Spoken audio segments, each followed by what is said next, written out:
Verið velkomin í Grænvarpið, hlaðvarp Landsvirkjunar.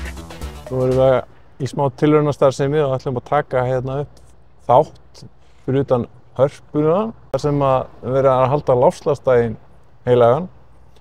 Og hér hjá mér Jóhanna Hlín Auðunsdóttir og hún forstöðumaður loftslags og sjálfbærni, er það ekki rétt? Jú, það passar. Landsvirkjun. Við ætlum að ræða eins svona loftslagsmál og hvernig þau horfa við okkur og Íslandi.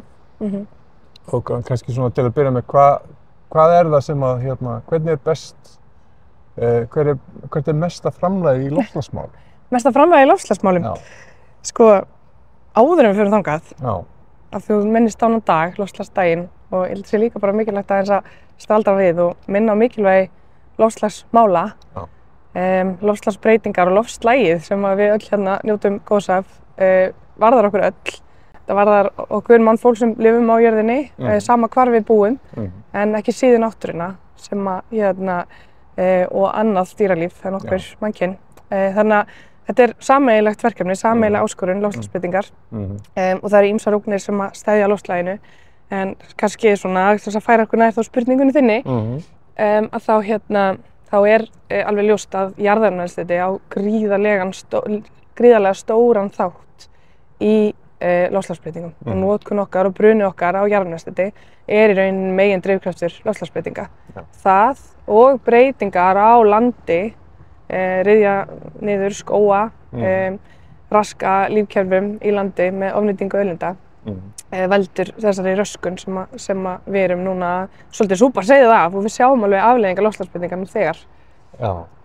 Og þannig að það er raun og veru, er það ekki bara aukin vinnsla á endurnýjanlegri orku sem er svarið? Jú, því þá sjáum við að þegar í rauninni bara að maður rýnir í hvað veldur þessum loftslagsbreytingum, þá er það náttúrulega mannkyn og þessi bruni jarðefnaeldsneytis. Og við höfum leið, það er til tæknileg lausn sem er mjög hagkvæm og mjög góð sem er endurnýjanleg orkuvinnsla. Við erum orðin frekar háð þessari orkunotkun sem byggir að mestu leyti hnattrænt á notkun og bruna jarðefnaeldsneytis. En það eru til aðrar leiðir sem eru betri fyrir loftslagið og ekki síður betri fyrir náttúruna. Og endurnýjanleg orkuvinnsla er það. Þannig að ef við horfum til dæmis á bara alþjóðamarkmið að stemma stigum við loftslagsbreytingar, halda hlýnun helst við 1,5 gráðu og þetta er ekki bara markmið, þetta er bara þröskuldur út af fyrir sig, fyrir bara lífvænleika jarðarinnar. Allavega halda fyrir innan 2 gráður og þá eru þær leiðir sem hafa verið setta fram. Endurnýjanleg orkuvinnsla er lykill, mun þurfa að aukast, bæði til að koma til móts við þá orku sem við þurfum úr jarðefnaeldsneytinu í dag, en ekki síður til þess að mæta líka aukinni orkuþörf. Á sama tíma náttúrulega gríðarlega mikilvægt að við förum vel með auðlindir og það er kannski líka það sem er gott við endurnýjanlega orku, að það er gríðarlega góð orkunýtni líka úr auðlindum. Þannig að svona stærsta aðgerðin á heimsvísu er uppbygging endurnýjanlegrar orku og þar stöndum við Íslendingar náttúrulega gríðarlega framarlega. Öll raforka er endurnýjanleg og allur hiti sem við notum til þess að hita húsin okkar er endurnýjanleg líka, að undanskildum einhverjum lítilli notkun á jarðefnaeldsneyti sem við erum svona nokkuð laus við. Svo náttúrulega hefur orkuvinnsla þau ágætu áhrif líka svona að styðja við bara samfélagið og atvinnustarfsemi og lífskjörin okkar hér. Það gerir það. Hér á landi. Algjörlega.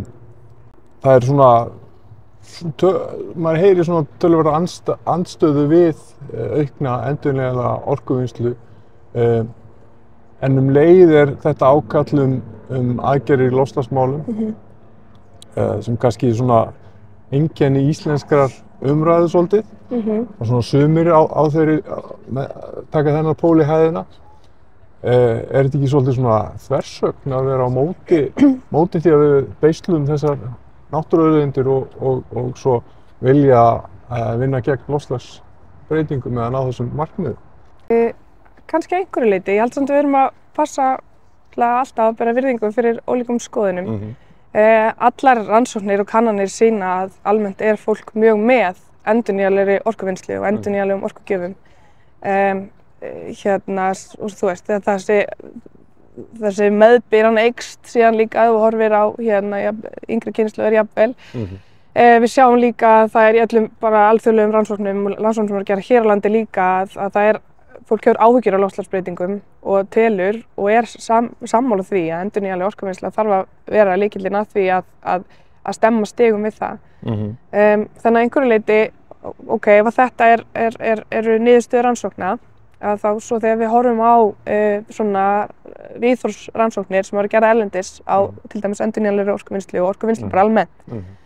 Endurnýjanleg orkuvinnslu að þá hérna mikil, fólk mjög klint í, svo kemur við með einhverja hugmynd sem nær fólki og þá verður fólk, þá aðeins fækkar fólkinu sem mjög klint í, af því þetta varðar breytingar í þínu nærumhverfi. Og það er skiljanlegt og það vel, en það er mikilvægt að vanda til verka líka með uppbyggingu endurnýjanlegrar orkuvinnslu. En heilt yfir mikill meðbyr með uppbyggingu endurnýjanlegrar orkuvinnslu. Ég held kannski að einhverju leyti snúi umræðan oft meira orkuþörfina. Við búum mjög vel Íslendingar. Við erum með, eins og ég sagði áðan, endurnýjanlega orku í rafmagni, í hita, en við hins vegar erum ennþá að nota mikið jarðefnaeldsneyti í vegasamgöngur, í sjávarútvegi, í flugi til og frá landinu. Ég meina við búum hérna á eyju og flugið bara knúið jarðefnaeldsneyti. Þannig að ennþá eru töluverð orkuskipti framundan. Við þurfum að koma í veg fyrir þennan bruna jarðefnaeldsneyti sem þó er sér stað. Ég held að Íslands samfélag sé ekki tilbúið til þess að til að allavega kviða niður flug þess að ég meina að þetta er nauðsynlegt mikilvægt fyrir okkur. Þannig að þarna einhver orkuskipti sem þurfa að eiga sér stað. Það sama með sjávarútveginn og samgöngur, ég meina bara ferðast eyjun okkar og á milli staða.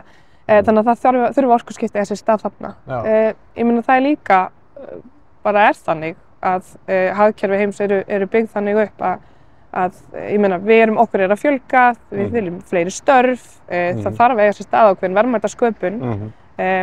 Við sem vinnum í loftslags- og sjálfbærnimálum erum mjög meðvituð að jörðin er ein takmörkuð auðlind, en samt sem áður þá hagkerfið byggt þannig upp að það þarf sífellt að horfa á hvernig við getum aukið störf, aukið velmegun og það er mikilvægt líka þegar við horfum fram að aukin atvinnuuppbygging á Íslandi og verðmætasköpun á Íslandi sé í takt við það sem þarf að gera til þess að stemma stigum við loftslagsbreytingar. Sé bæði að horfa á að við séum að aðlagast loftslagsbreytingum sem mun svo sannarlega verða, sama hvernig gengur að draga úr þeim, og að byggja undir þá atvinnustarfsemi sem er ekki háð jarðefnaeldsneyti, sem ekki losunarvaldur, heldur frekar þá kannski loftslagsaðgerð jafnvel.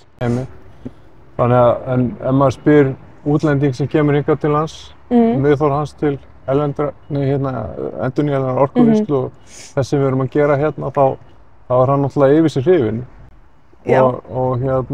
Og bara endurnýjanleg orkuvinnsla er svolítið bara þáttur í aðdráttarafli Íslands fyrir ferðamenn. Já, kannanir sýna það að þetta er aðdráttarafl. Við erum líka með svona sértækar ferðamannakannanir á okkar starfssvæðum og þær sýna líka að það er jákvætt viðhorf gagnvart þeim mannvirkjum sem við eigum. Hvort sem að það er uppi Blöndulón eða uppi eða aðrar virkjanir.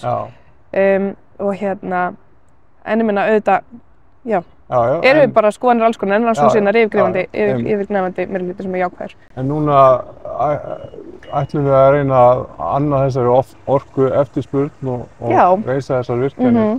Því fylgir náttúrulega einhver losun. Hvernig reynum við ekki eitthvað að takmarka hana? Jú, ef við horfum á okkur, bara fyrirtæki í Landsvirkjun, og þá er okkar stærsta framlag til loftslagsmála klárlega endurnýjanleg orkan sem nýtist íslensku samfélagi. En samt sem áður þá verður losun í okkar starfsemi eins og allri annari. Við gerum ekkert, mannkyn gerir ekkert án þess að það valdi losun og við lítum svo á að við þurfum að taka ábyrgð á okkar eigin losun. Í öllu samhengi hlutana er hún gríðarlega lág miðað við aðra endurnýjanlega orkuvinnslu, orkugeran í heild sinni, já, klárlega, en og í rauninni, hvernig sem við lítum á það, þá er okkar losun einstaklega lág, en hún er þó til staðar. Og við kannski erum að horfa það núna fram á líka með aukningu í framkvæmdum. Við erum að byggja Hvammsvirkjun og við erum að byggja Vaðilduver og við erum að stækka líka, við fara í aflaukningar á virkjunum okkar að þetta eru aukin umsvif og það felur í sér aukna losun. En við erum staðföst í að taka ábyrgð á okkar losun og þeirri losun sem verður í okkar virðiskeðju. Við höfum núna, til dæmis, verið núna í 2-3 ár að nota kolefnisverð í útboðum. Þar sem að við erum búin að láta markaðinn vita að við ætlum að setja kolefnisverð. Það skiptir máli að þeir sem eru að vinna með okkur í framkvæmdum sé að horfa til losunarmála. Við höfum verið að nota þessi verð bæði til að setja fram áætlanir í þessari framkvæmdalosun. Það er að segja að aðili sem kemur með tilboð setja fram áætlun um væntanlosun. Þetta verð er nýtt bæði til þess að nýtist í val á tilboðum með öðru, en ekki síður til þess að vera síðan með okkur svona bæði refsivönd og gulrót á meðan framkvæmdum stendur, þannig að við séum að vinna saman í að draga úr losun. Og þetta er að sýna sig, er að við erum að ná árangri, við erum að lágmarka það losun sem verður á meðan framkvæmdum stendur, lágmarka vistfyrirspor þessara virkjana sem að munu síðan vinna fyrir okkur endurnýjanlegt rafmagn bara ókomna tíð. Þannig að í stóra samhenginu þá er okkar mikilvægasta aðgerð er áframhaldandi uppbygging endurnýjanlegrar orkuvinnslu. En við viljum gera vel, við viljum vanda til verka, við viljum sýna að það er hægt að draga úr losun, koma í veg fyrir losun og gera það með markvissum hætti og teljum okkur vera að gera það og þannig náum við að gera gott en betra. Já, mjög gott. Ætla ég að hleypa þér aftur inn á ráðstefnuna og þannig að þú verður að sinna loftslaginu í verki. Já, ekki.